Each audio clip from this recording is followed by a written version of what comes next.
On April 20, 2023, Knowledge Channel Foundation Incorporated, BDO Foundation, and Huawei Philippines celebrated the launch of 5 new episodes of MathDali for Grade 1 at the BDO Corporate Center, Mandaluyong City.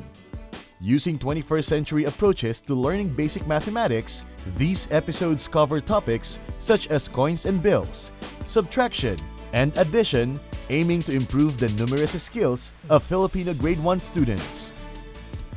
It is through this partnership with BDO Foundation and Huawei Philippines that KCFI has been able to bring the Knowledge Channel teaching in the New Normal training program to 100 schools in 10 different schools division.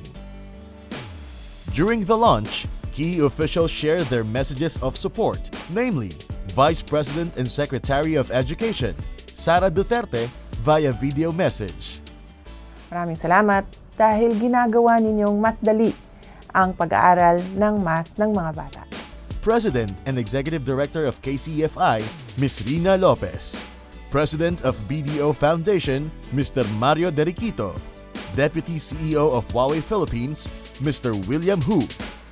Knowledge Channel Foundation Director of Operations, Edric Calma. And Director 4 of Department of Education's External Partnership Service, Dr. Margarita Consolacion Ballesteros.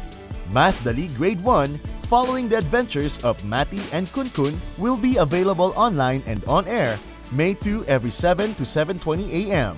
and offline through the Knowledge Channel Portable Media Library. For more updates, visit our website at knowledgechannel.org.